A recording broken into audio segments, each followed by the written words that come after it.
Long ago, when the world was bright and full of stories, an evil wizard gained the power to touch the face of God.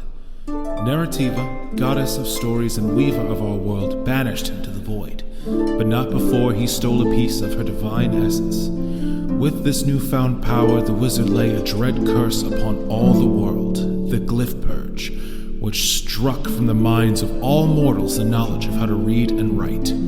Now, all that stand between the Isle of Meotia and an age of endless ignorance are the bards, who tell stories of distant lands, exotic creatures, and brave heroes.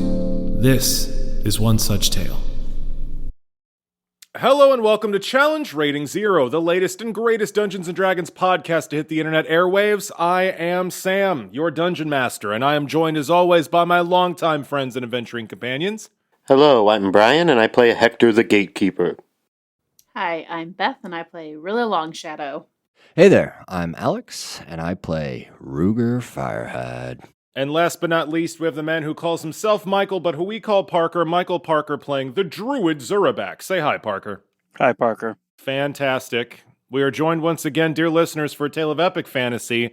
There are many things on the to-do list for our dear adventurers today. Let's get right into it. When last we left our heroes, Hektor, Rilla, and Ruger Firehide were in the city of Everspring, getting some much-needed downtime between adventures, training their personal armies, visiting with their favorite locals, their family members, even in the case of Rilla and Ruger, mending some fences, when all of a sudden they are informed that the Cipher Golem, brought by Ruger Firehide to the city of Everspring so terribly long ago, is nearing completion. This incredibly important piece of the puzzle needed to cast the spell that will end the Glyph Purge and fix the world is almost done being repaired. However, there is one piece needed, a platinum gyro, and that piece seems to only exist in the current metal heart of the Iron Shogun, the ruler of the dwarves in the Dwarven Hold of Grotmire. Our heroes have been invited to a dinner with the Iron Shogun himself, the ancient leader of the dwarves, in order to try to convince him to give up a part that will cause his metal body to die. They've bought outfits for the occasion and presents. Meanwhile, Zurabak, King of the Shocker Lizards, Champion of the Goats, and a bunch of other stuff, is currently in the Raging Sands Desert with his not-sister, Queen Letitia Skullsplitter of the Ashen Isles, and they're just going ham on a large encampment of the Knights of the Pyre. Locked in combat for several rounds here, surrounded on all sides by enemies, just completely disregarding entire fireballs and sword blows, and that's where we're all at. We're going to start with Zurabak because it's way more fun and interesting than it's fucking dumb conversation or whatever. Zurabak. Yeah, but they're going to talk a man to kill himself.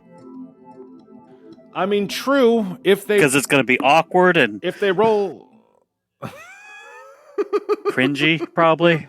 It is... Yeah, I mean, it is going to be a very awkward dinner. But right now, we're in the Raging Sands Desert. The red-orange sands of this shifting sea of dunes is, as the name stipulates, raging around you. Enormous dust devils like columns of ripping, tearing sand whirl in every direction as a entire platoon of Knights of the Pyre scramble to retrieve their tents and their mounts.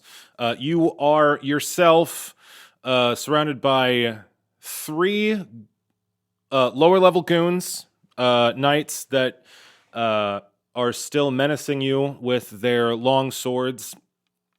You are facing down one much tougher enemy, a dwarf in black armor, who is wielding a great sword that writhes with a black flame. There were 2 goons left.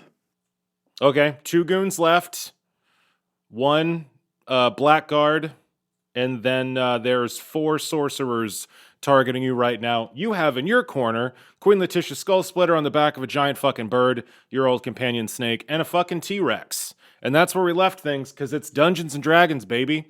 So we're going to say it's your turn, because I don't remember, and it's fine. It was. Zurabak, it's currently your turn. So you and Snake and your T-Rex are surrounded on all sides by heavily armed and armored fire zealots.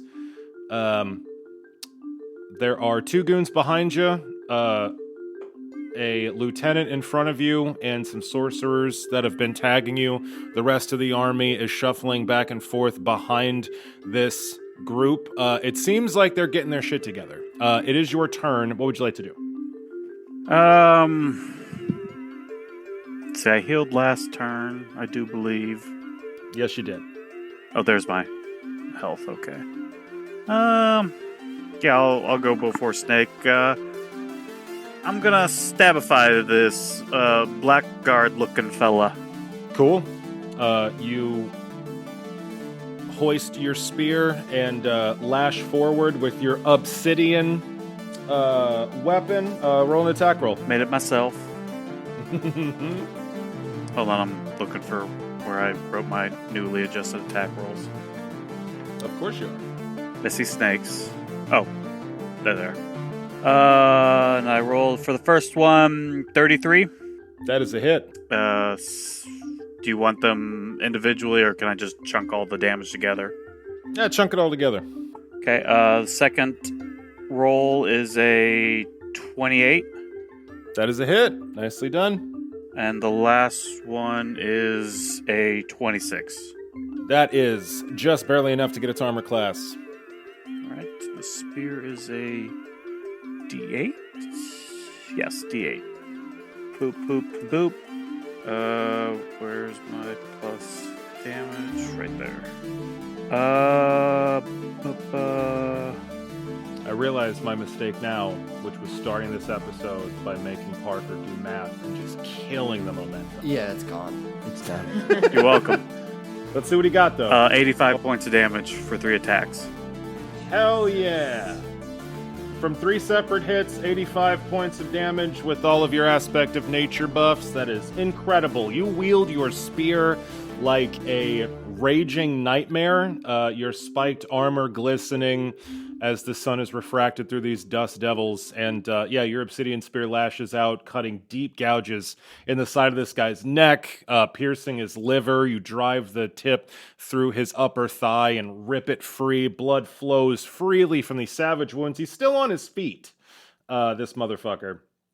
But he is beyond bloodied, incredibly close to death. You have absolutely ravaged him. Nice work. Oh, you might be worthy, but I got places to be. And Zurabak whistles real loud, and then Snake eats him. Snake eats Zurabak, not the dude. Absolutely. Zurabak, you whistle a shrill note playing out through all of the shifting sand dunes beneath your feet, and then step backwards as your snake gingerly wraps his enormous mouth around your form, gingerly. falling on you. We all know it's not gingerly. Snake holds a grudge. Your trusty companion Snake aggressively swallows you whole, digging down into the sand and then erupting like in Tremors to completely engulf you. Kevin Bacon. What does your T-Rex do? Eat sorcerers. Fantastic.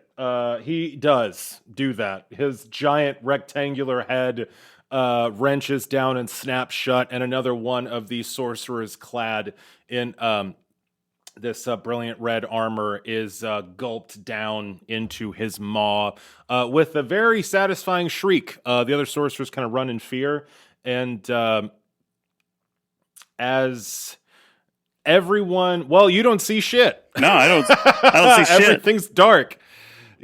Yeah, the world is dark around you. You hear some muffled noises from inside the horrific wet mouth that you're currently residing in.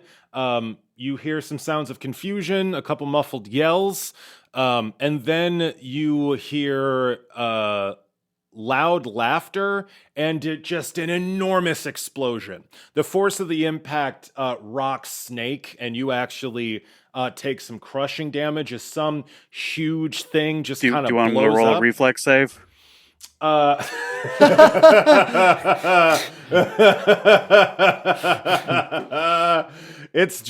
It's narrative. You're fine. And then you hear very loud laughter as violent motion rips you from your position, and you are just rocketed up with this feeling of inertia like a roller coaster ride. Now, outside, the camera pans back, zooms out, we rewind. Zurabak gets swallowed by a serpent. Queen Letitia Skullsplitter, Queen of the Ashen Isles, responding to the whistle indicating it's time to go, zooms down low over this giant group of Knights of the Pyre and drops a small cask over the side of her bird as it rockets down towards where Snake is standing. A wick burns down, and as this small barrel hits the sand, it blows up in an enormous fireball, throwing sand and knights in every direction, and Queen Letitia laughs maniacally as her bird swoops down and snatches up Snake entirely, with Zurabak in its mouth, and in one smooth motion wings out over the desert away from the camp. And Zurabak is extracted. Woo! My Nat sister's laugh brings a smile to my face every time. Yeah, it's good stuff. Fantastic. Yeah, and you and Queen Letitia Skullsplitter depart swiftly. Her enormous bird mount is incredibly fast, and you just eat up desert, winging back out over the coast to your safety. Fucking excellent. Nice extraction. We're going to leave you there for now. Good shit, Zurabak. Thought I was going to have to kill you. Thought he was going to press it. Did anyone else think he was going to press it? Be honest. Oh, I thought he was a goner. I could have pressed it probably for another turn. I didn't want to. Yeah. For another turn for sure.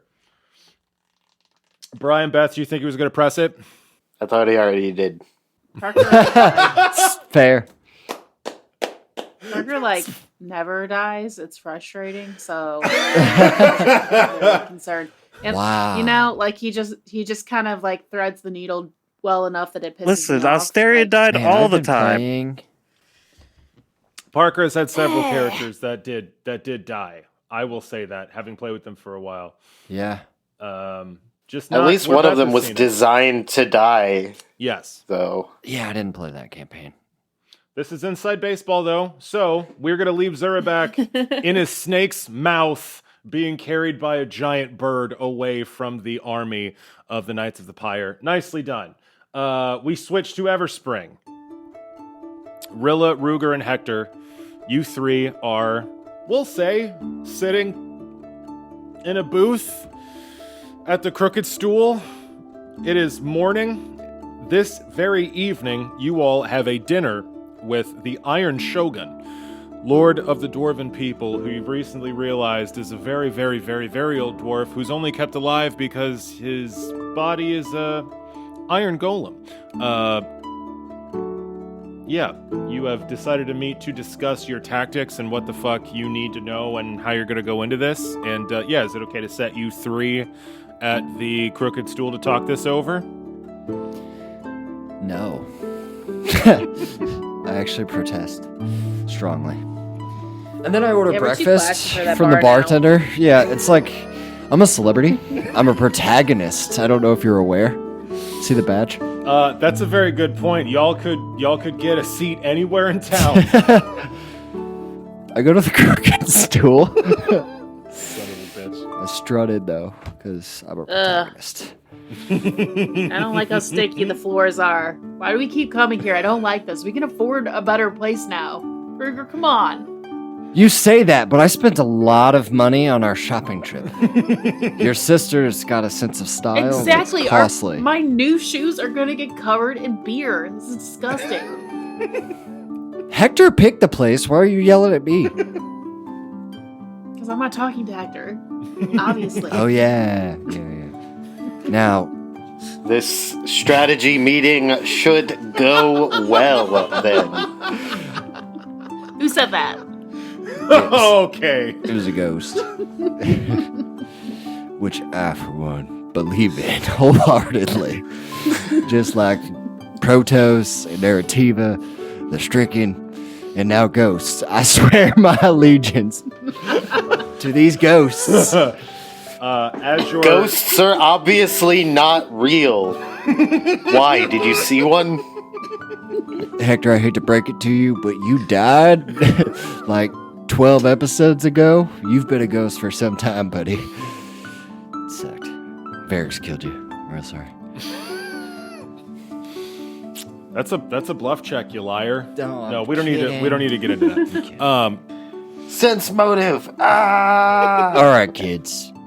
One way or another, brought you all to this booth so we can figure out how we're going to convince the Iron Shogun to, sacrifice his life Die. for everybody else's. Yes, Rilla, die. So how we going to do that? Hector, you always got bright ideas. You got any of those today? I bought him a bottle of booze. Are they poisoned? Because last time, Hector, it didn't go well. Wait a minute. Weren't they his? I mean, define last time. What do you mean last time? I drink a lot. I buy booze That's for people fair. a lot. I did go to that. I just had a citywide pub crawl. Yeah, man, but you were event. barely there. Which, by the way, I need to talk about because I fucking love your dad. He's a great guy, and it was awesome. Anyways, I'm referring to the Medusa incident. You might recall I was a statue for a period. How do I remember this and you don't? I just said you needed to specify which time I bought booze. All right, so what? Because it definitely wasn't the last time. It was a few before the last time. So Hector, to the point. What? Are you serious? You bought him a bottle of booze and are hoping to convince him, hey man, here's your last drink? I mean, I think it's a good opening step to bring a gift. It'll help put him at stroke. ease. Fair enough. All right, get him drunk, convince him to jump off a building. I don't know. Like what? I don't. He's an ancient dwarf whose body is literally made of metal. I don't think one bottle of booze is going to get him drunk. It's just... Well, we'll just put it in the gas tank. Hey, Abigail. She's here, right? Is she Sure, here? yeah, your cohorts this- can be here, absolutely. Hell Cool. yeah, I never go anywhere Cool. without Just because Bonnie. yet again, I know she's distantly related, but hey, Abigail, is this dude like religious at all? Can we lean on that as part of our persuasion technique? Oh, that's definitely possible. The Iron Shogun is a very, very distant relative, but I know him a little bit to know that, yeah, he's a wee bit religious. I don't know if he'll, that'll be enough to make him die. That's, I think we're asking quite a lot. I mean, you've got the clothes for it, which is great. If you bring him a gift, that's a good start as well. Booze is good. I'm not sure. I think the best thing I could warn you all about is that Dwarven honor is sort of a very prickly thing. One of the reasons the Iron Shogun doesn't go out or visit people, he can't risk insult. There's pretty stark ramifications for things like that. Honor duels, demanding satisfaction, that sort of thing. So just remember to be on your best behavior and don't, insult him in any way. Oh, God, this is 'Cause- gonna go terribly. Well, I mean, perhaps. Yeah. Definitely. I know you only. May been around I for a ask an while. entirely theoretical question about honor duels that's entirely theoretical? I suppose, sure. If one were to be challenged by the Iron Shogun himself in an honor duel, but then won the duel, they would be responsible for his death. But how would the people view such a thing? Oh, no, well, slaying the sovereign leader of an entire kingdom usually doesn't go down quite well. That's usually why he doesn't go out, so that sort of thing can't happen. They're usually fought between the higher-up nobles who have something to defend. Legally, if you killed the Iron Shogun in a duel, you'd walk scot-free, but I don't think the dwarves would like you too much. Okay. You certainly wouldn't win the throne or anything like that. There is a succession to keep in mind. I wouldn't expect anything like that. I just wondered if there would be... And hypothetically... more respect in something like that than other methods. Yeah, I don't want to know about the other methods. I work for Rilla, and that's fine. But if there are going to be other methods to, killing a distant cousin, maybe I'm not around. The other method is convincing. The other method is convincing him. Okay, I just great. wondered if Great. an honorable death by battle would be something that would make more cultural sense than asking someone to sacrifice themselves. That'd be a fine line to walk, but that would be one way to do it.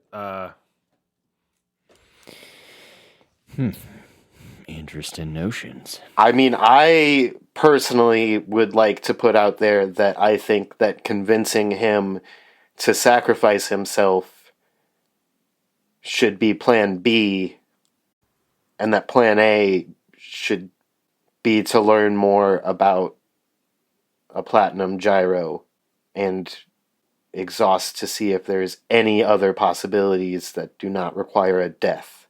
Interesting. Yeah. I mean, that seems very idealistic, which is appropriate from the source. But, I'm pretty sure this dude is gonna have to die or the world's going to continue to be destroyed. By those assholes ripping holes in it. So, I don't think we have the time to sort through the entire world in hopes of finding another one of these that hasn't been destroyed by time. And they're apparently impossible to make anymore. Mm-hmm. So... Very true. I can't stop you from digging into it and trying to find another one, but I don't think it's gonna happen. I'll also admit that I'm not the biggest fan of the regicide plan per se. I get it, and I understand honor duels for sure, and it may have to go that route, but all things considered, I'd sure love it if he would choose to just step off a building. Now, I mean, if you the honor angle is cool. If you could talk him into I'm knowing sorry, really. he has to die. Were you saying that was a good idea? Are you just considering? Are you saying that's a decent idea? I'm considering the angle of convincing him to kill himself and then gaining some honor as he goes out. I think that could maybe help. I don't know if I'm the most.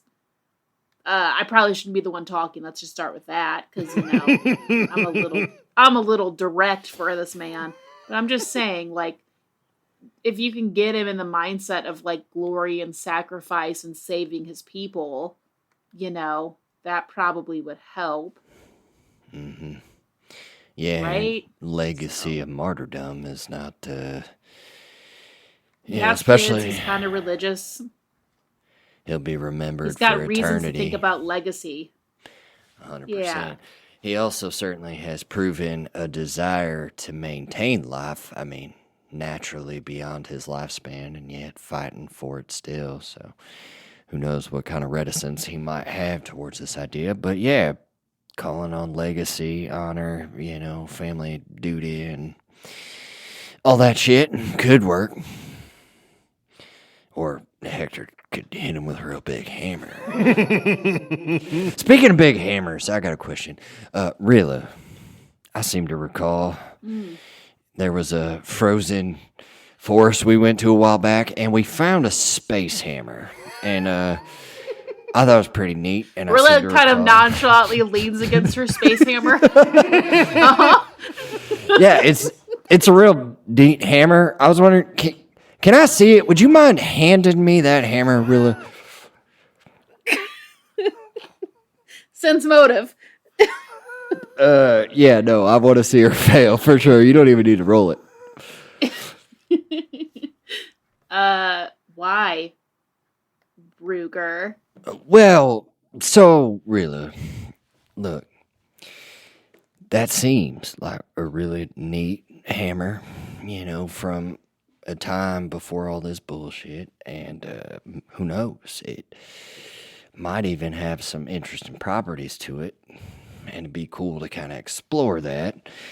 But I'm not the biggest fan of swinging hammers per se. And, I've known you for a little time now, and I can't say I've ever seen you swing a hammer. But I do have a coworker who likes hammers. And I just thought maybe if I could see the hammer, maybe I could ask my coworker what he thought of it. But, just see how that went. So, what are your thoughts on all that, Rilla? I'm having a great time right now. This is great, man. Rilla keep just going. slow break. Rilla slow blinks at Ruger and then transforms into a half orc or some shit and just smashes the table with the hammer. Now, Rilla, listen. Is that what you want all to right? see, Ruger? Like that? Yeah, it's pretty fucking cool, actually. I enjoyed that. We'll probably have to pay the barkeep for the table, but that's fine. Apparently, you think we're rich. So.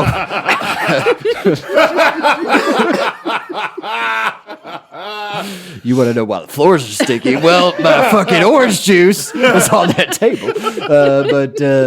Yeah, great. So. That said, Rilla, look, it's impressive. I once saw you turn into a Hydra. I also saw you die. That was sad.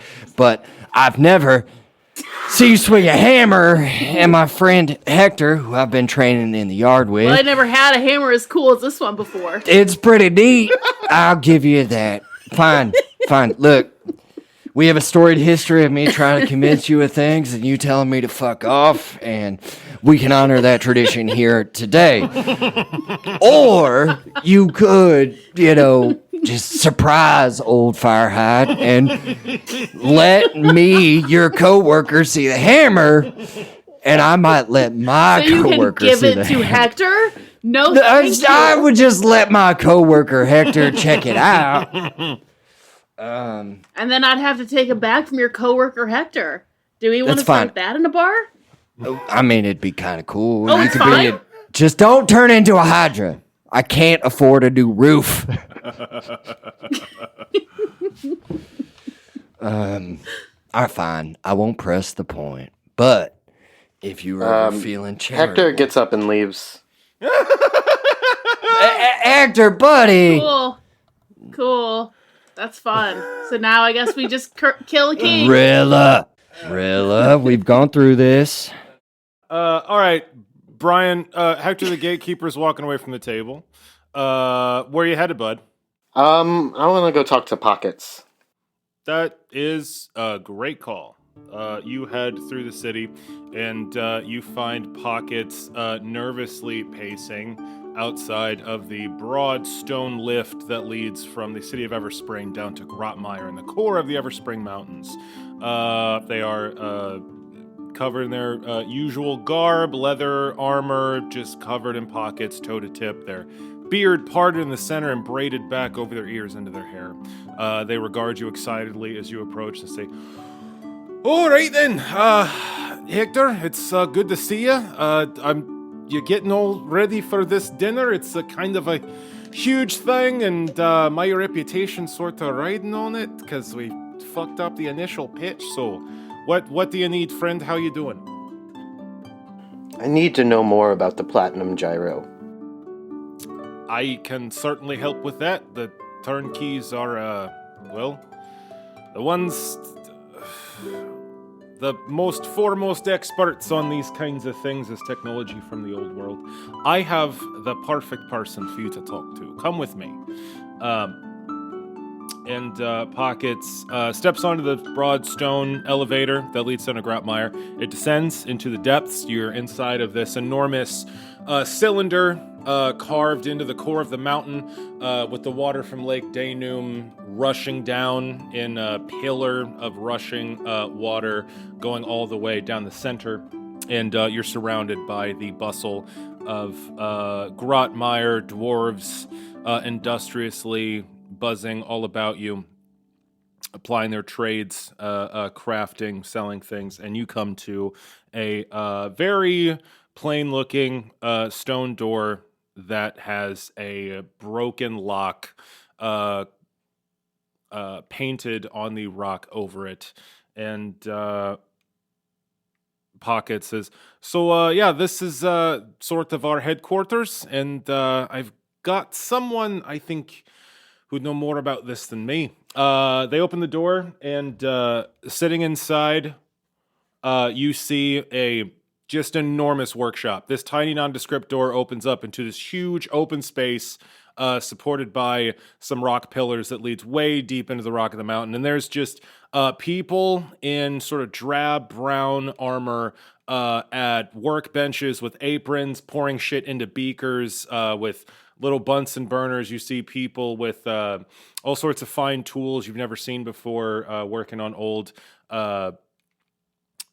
technology, traps, crossbow bolts, looks like some prosthetics and stuff, and you are led over to a workbench with a very weathered-looking old lady sitting at it that you remember from a long time ago in Picker's Run.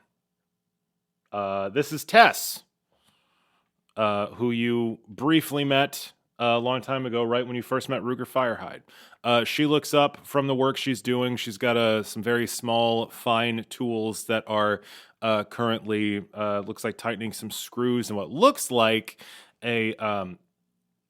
some crazy repeating crossbow contraption. She looks up at you and stares at you through enormous goggles that make her eyes look huge, and says, "Yeah, what do you want?" Well, I guess I had some questions in regard to a certain cipher golem. I remember you. You're one of those protagonists that came by my shack so long ago. Well, what do you need to know about the cipher golem? We've been hard at work trying to put it back together, but I'm sure you know we've stalled. And she stares daggers at Pockets next to you, who, turns and just quickly walks away and finds something else to do. Yes, and I believe that we protagonists have been turned to try and help solve the issues of that stall. The Platinum Gyro? Well, unless you've happened to find one out there in the Badlands, I don't know how much help you can be. Is the Iron Shogun going to commit seppuku in the courtyard this evening? I doubt it will be anything all that dramatic.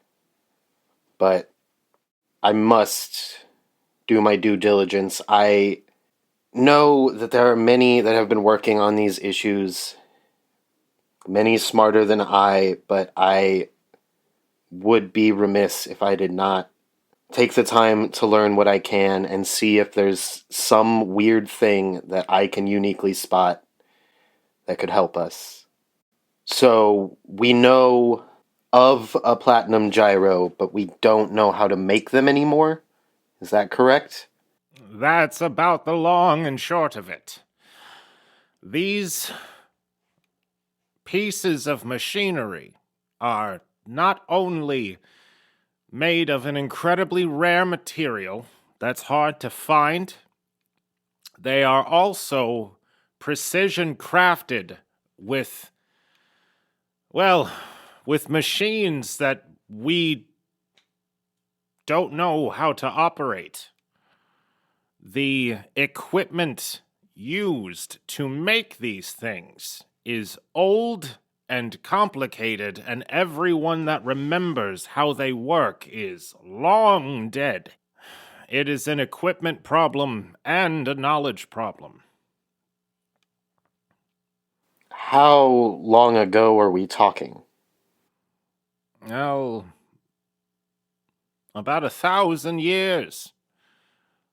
When the glyph purge first befell all mortal kind, incredibly specialized knowledge like how to make golems, how to repair them, was some of the first lost. Very few people had this information, and they died quickly in the wars following that terrible curse. But I can tell you that most of the golems made long ago, when the world was bright and full of stories, were made in the ancient human city of Fel. It is near the coast in the Badlands. Many magic items and many golems were crafted by the wizard smiths there. If there were some sort of equipment that could craft a platinum gyro, it might be in some laboratory in Fel. But you'd have to get there, find it, and somehow bring it all back. And then we'd have to figure out how to use it. It's, well, for you, it could be possible. Have I heard of Fel? Roll a bardic knowledge check. You bard you? There's only a 16 on the dice, so it's just going to be a 30. Fucking hell. A dirty 30. Hot. All right. Here's what I'm going to do, you son of a bitch, is I'm going to go to my show notes. And I'm going to tell you what I have written about this place. Wow, that's kind of sexy. Fel is one of the 4 great human cities that, after the Glyph Purge struck, clashed in warfare due to misinformation, and eventually wielded magic so great that they crafted the Badlands. So the area of blighted wild magic and necromancy that you've all come to dread is the place that these 4 cities used to... the place where these cities still are. One of these cities is Fel, and Fel was a place bristling with magic. Every shopkeeper's broom and blacksmith's hammer was enchanted to make work faster and life easier. Arcane study was a specialty of that city. It was founded and ruled over by wizards. They incorporated magic into every aspect of daily life, constantly improving and perfecting new spells. They had academies offering introduction into every facet of magic, from engineering to military application. And thanks to the unique capabilities of the spellcasters there, crafting became the major trade of the city. The magic items and weapons wielded by heroes and villains to this day are mostly of Fel make, made by the craftsmen of Fel. A Fel blade or a Fel hammer are very unique items that are incredibly well crafted. It's also in the fucking heart of the Badlands. It's one of the first cities to fall, and the weapons made there did some of the most damage to like the fabric of reality. So that's what you know about Fel. Would you be able to draw me a platinum gyro and or the types of golems that one might find one in? I can give you a schematic.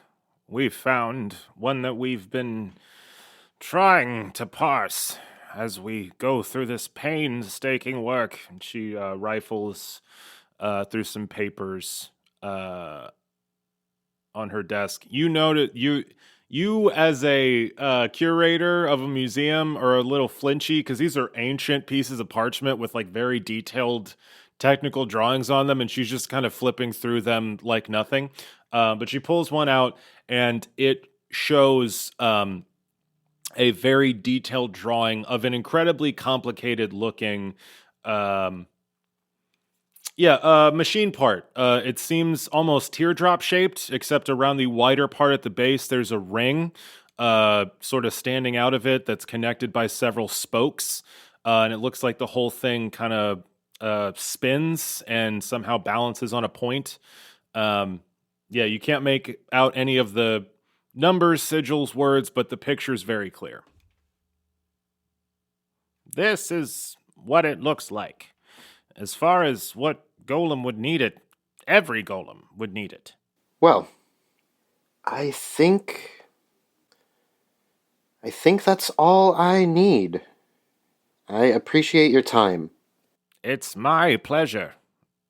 If you happen to pull off a miracle and bring me some equipment, some materials, we could make a go of it, but it's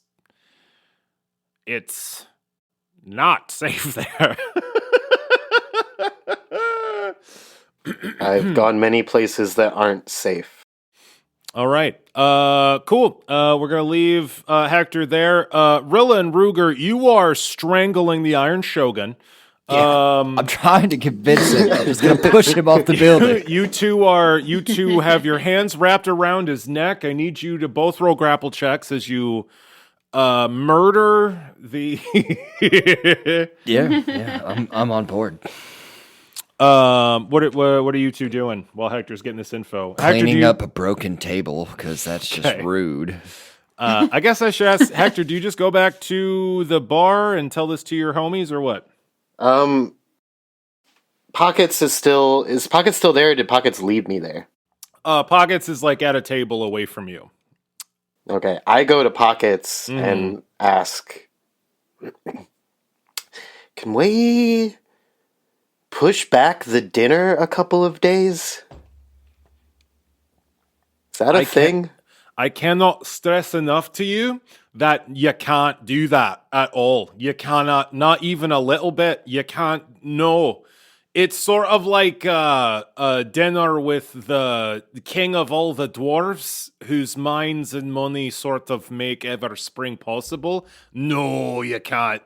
No, you can't do that. He might challenge you to a duel just from the suggestion that he pushed back the dinner. So no. Well, shit, kill two birds with one stone. Why do you ask? I think we need to take a detour. I should talk to my companions, but I also think that we need to have another meeting. Are you saying you think you found a way out of this? I can't know for certain yet, but there might be an alternative. Well, go on then. Go talk to your friends and find an alternative, for God's sake. Right. Hector will then make his way back to the crooked stool. Okay, Hector, you get back to the crooked stool, and Rilla and Ruger are strangling the Iron Shogun.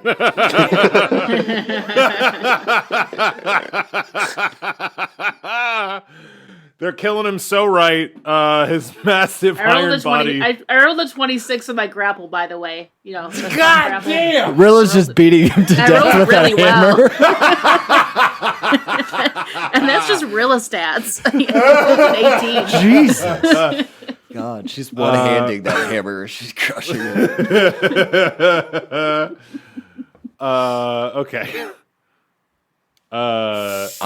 I'm sweeping up a table. Yeah. As Rilla laughs at Ruger. I'm helping. Yeah. Okay, no, great. I helped. All right, you hold the dustpan. Don't move it now. Okay, as you two clean up the bar you ruined, Hector returns and says, Hey guys, do you want to go to an incredibly dangerous place? Hector, I've been to a lot of dangerous places. Yeah, This will be a new one. Well, All right. This will be a fun new one where we'll probably die. Huh? Well, that's getting a little stale at this point, but if that's what you're into, I think mean, we what have do a you very have in mind? important event that if we like skip will also probably cause us to die, right? Like, Yeah, I asked about postponing it. That's not possible. We will still have to go to the dinner. All right. So host a king and then go where? Have you guys ever heard of Fell? Smash cut. 2. Zurabak, you're done. Shut up. It's over. Seed!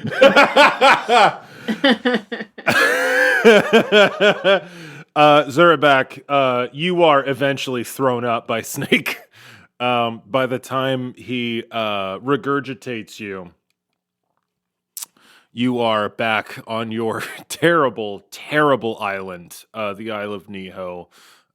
Jagged black stone with pockets of sulfurous gas venting through into burbling little bubbles. Queen Letitia Skullsplitter looks over you and says, "Ha ha, that was fun." Ha ha ha. Yeah, and there's actually some challenge there. Lot of weaklings, though. Their foundation is flawed if it's built on such meaningless prey. Agreed. So disappointing. I was hoping for worthier foes. I did stab one, though. That was pretty great. And I got to test out my new smoke powder. They blow up real good. Yeah, I wondered what that was. It felt like it. We blew something up like that in that, I think they called it the Badlands. Blew up a whole tower onto a dude. Ha ha ha, that's hilarious. It was pretty great. Well, I have to go back to court. I have queen things to do. Be, just be, She gets she gets on her bird and flies off. Fucking D&D! I want to hear either one of them give like a memorial service for the other. You know? Duke Zurabak was Weak.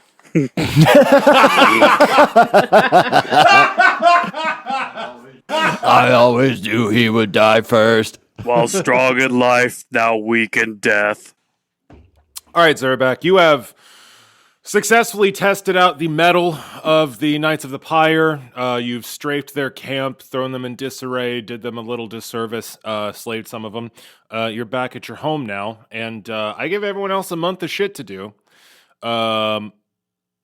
What do you have anything you want to do? You have terraformed your keep. You have a sculpture garden. You have a teleportation tree. You have a lovely wall of running lava. You have a gator pit.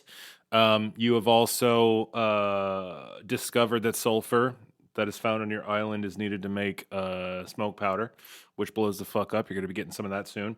Did you have any shit you wanted to do besides chilling out, lamping, relaxing all cool, shooting some b-ball outside of the school? I don't think Zurabak's very into b-ball. While he probably has the height for it, I don't think he has the dexterity. Jump game. So you'd be one of the couple of guys that was up to no good, trying to make trouble in the neighborhood.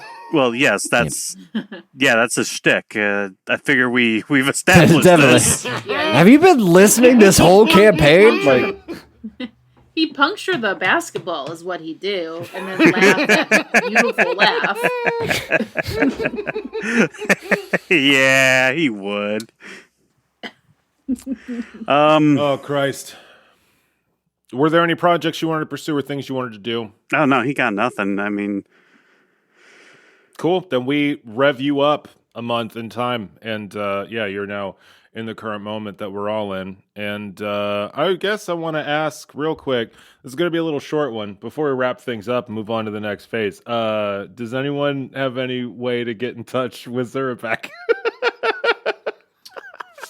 I mean, I have spells. I do. I have ways to get in touch with Zurabak. Well, you would, Yeah. being him. That's true. Speak to yourself in the mirror or something. Yeah. I mean, I don't know. We could reach out to. I have some loose ideas. Does this Yeah, loose conspiracy idea could include some possibly sort help. of barbecue? Because that'd probably work. Yeah, Just food. All right. that's not a bad plan. Yeah, but how do you tell him there's food here? He knows. That's true. I You're going to want to... have whispering wind, but that only works a mile per level. But if he's in the city, Yeah. I mean, No, he's out. I'm hanging sure out. my herald's probably still in Yeah. the city. How does he get in touch with you? Oh, there we He go. probably at least Yeah. knows where Well, I he- went. Yeah, he knows the tree. Well, we'll work out the logistics of that later. You don't want Zurabak at that fucking dinner anyway. So I just want to wanted be at say- that Sure. dinner. Oh, But fuck. you don't know it. You thank God you don't know about There's it. know a about dinner. it. This- Yeah. it's a Zurabak treat. wants to be there. It's a treat for me that you're not at the dinner. yeah. But we'll It's a do treat for all stuff of us. after the dinner. All right. So Zurabak has survived his assault on the Knights of the Pyre, and our protagonists are cooking up some schemes and preparing for a state dinner. And that, in this short episode, because of stuff, is where we will end.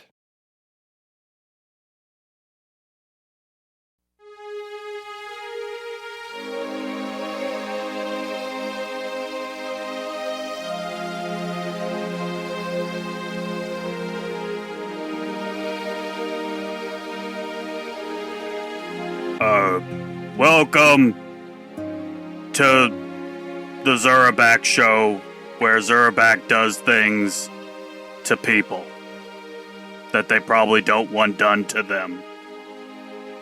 Tonight, we have this guy, who was Sebastian, but now he's not, and now he's claiming he's some sort of god. The Stricken. Applause now. He who stands at death's door, the darkness beyond the stars, the stricken, Lord of the End. It's a pleasure to be here, Zurabak. Thank you so much for having me. Yep. They sort of just left the doors unlocked this time. Real shame. I've snuck in here quite often of late. It's a little worrying that it's so easy to get into, but yeah, I'm glad we could spend some quality time together. It looks like the old Stricken's in the hot seat.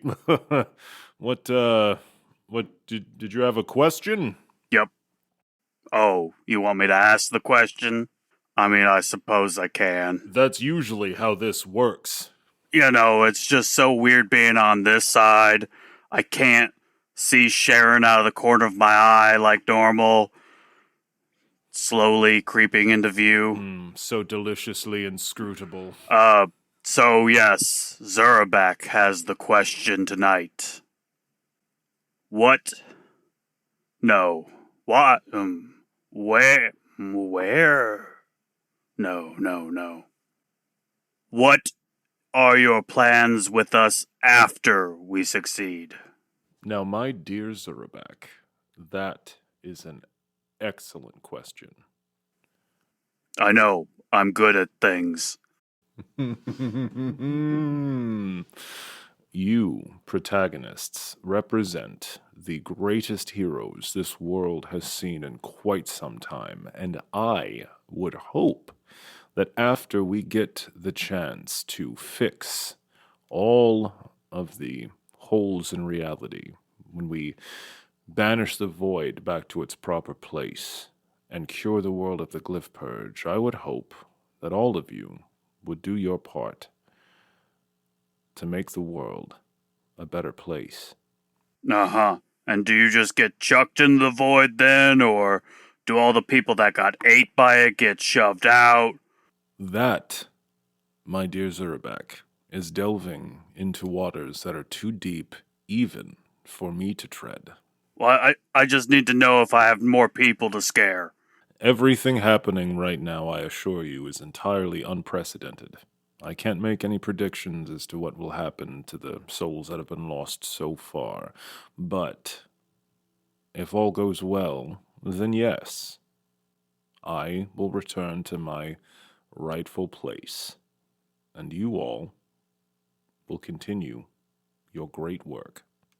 Yeah, but it was like real boring there. Are you sure you want to go back?